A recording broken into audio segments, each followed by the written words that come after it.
All right, guys, so I somehow missed this the other day, but I absolutely had to share it with you. So on the night of the Iowa caucus, Donald Trump ended up winning in an absolute blowout victory. He had about 50 or 51% when all was said and done.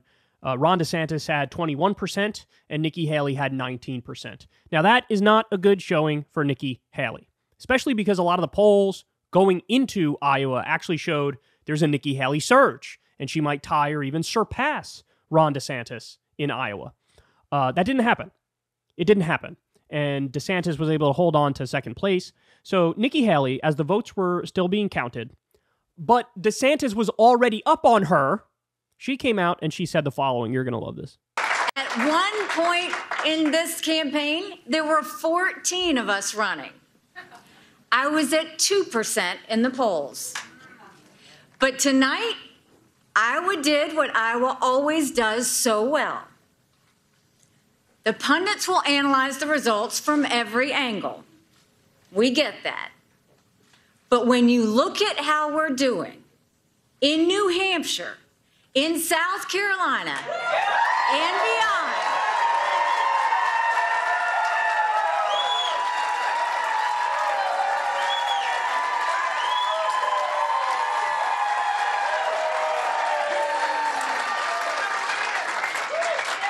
I can safely say tonight, Iowa made this Republican primary a two-person race.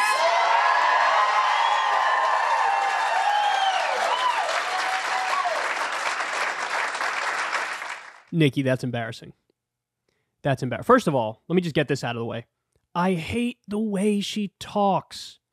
It's so slow. It's so boring. It's so monotone. But put all that aside, because that's just stylistic stuff. You're saying Iowa made it a two-person race. You came in third. On the screen, it says Trump 51.1, DeSantis 21.2, Nikki 19.1. So if it's a two-person race, it's a two-person race with who? A guy by the name of Pudding Rob DeSanctimonious. Jesus Christ. Why are you so bad at this? Now, look, I actually understand why she tried to do it, because one of the tricks, and Pete Buttigieg did this on the Democratic side the last time, is it looked like Bernie was going to win. Him and Bernie were like neck and neck, and Pete just went out there and declared victory. And Bernie's like, what? We don't know that you won yet. But you do it because then you get all the headlines where it says, like, Pete Buttigieg declares victory, and then people just look at the headline and be like, I guess Pete Buttigieg won. You know, it's happened on the Republican side too. You go out there to try to change the narrative, and if you go out early when all the facts aren't in, but the numbers maybe look a little better for you, then you kind of get away with it, right? Now, by the way, I bet you when they crafted this Nikki Haley speech, at the time, Nikki was up a little bit on Ron. And so she goes out there and tries to do it fast and tries to say it's a two-person race, but by that time, Ron had already surpassed her. Oh my God, that's so embarrassing, though. Oh, that's so... And guys, this is what I hate about politicians. Everything is like angling and plodding along and trying to manipulate the narrative, not based on the facts, but based on like what you want to be true. And here we are. Now you get Nikki Haley doing this. Now I got another one for you. She cannot stop embarrassing herself. She cannot stop humiliating herself. And so now we get this one on CNN. Listen to this. You're the only woman in this race. How do you feel about your party's frontrunner being held liable for sexual abuse? I mean, first of all, I haven't paid attention to his cases, and I'm not a lawyer. All I know is that he's innocent until proven guilty, and when he's proven guilty and he's sitting in a courtroom, that's exactly what I'm talking about. You've got investigations on Trump and Biden. But a lot of people, forgive me, but a lot of people in the Republican Party blow it all off and say that it's all a witch hunt, and which is because what I think says. some of the cases have been political. This one I haven't looked at, but look, if he's found guilty, then he needs to pay the price. He needs to do what he's supposed to. Every one of these cases, they need to be heard out. He needs to defend himself. If he is found guilty, he's going to pay the price. If he's not found guilty, then we move forward. What I will tell you is I'm focused on the economy, the border, and education, and getting our country back on track. If he's sitting in a courtroom, that goes back to what I'm saying. We can't continue to be distracted. We can't continue to be in chaos. We have a country to save. Yeah.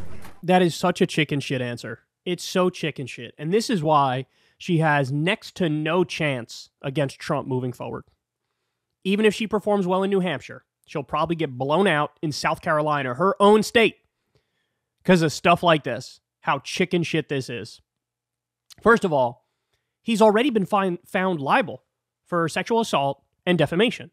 That, there already is an answer to that. That's already legally the case in these civil trials. The only question now is, how much is he going to have to pay? That's what they're determining. That's what they're figuring out.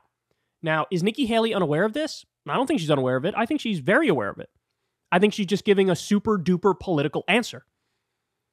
But more importantly, look, Nikki, you have nothing to lose. You have to swing for the fences. So what would a good answer have been? A good answer would have been, there's 91 criminal charges against this guy. He's going to be found guilty on some of them, whether or not you want him to be. You could be the biggest Trump defender in the world. I got bad news for you. He's going to be found guilty on at least some of his 91 criminal charges. This case is just civil. There's 91 criminal ones. And guess what? When he's found guilty, when he's convicted of a felony, you know what ends up happening? He ends up behind bars. So you're going to have a guy behind bars against Joe Biden, and Joe Biden is going to win. That's why you need to pick me. Because I am not going to be behind bars. I don't care if you don't like me. It doesn't matter. The fact of the matter is, I will actually be able to serve as president, whereas the other guy won't. And let's get real. Let's be serious. That's where we're at right now. At least do something like that. At least do something strong. I love how the cat and the dog are fighting next to me. Guys, relax. Do you guys see it? No, I don't think you can see it from where you are. But that's what you got. You have to do something strong. You can't do this weasel. Oh, I don't know. There's a lot of cases, and cases are really interesting, and maybe some will go like this, some will go like that, and then you'll have to decide. But I want to move forward. And what about the border, bro? What about the border, bro? Yeah, what about the border? You're never going to outflank Trump on the border. When people think of the border, they're going to think of Trump before you. So why would you feed into one of his strengths? Oh, it's embarrassing. She's so humiliating. Good luck, Nikki. Good luck. She might actually do well in New Hampshire, but after that, this thing might be over really, really quickly. Hey, y'all, do me a favor and like and subscribe. It helps out big time in the algorithm. Click the bell as well for notifications when videos drop, and watch that video on screen right now. You know you want to.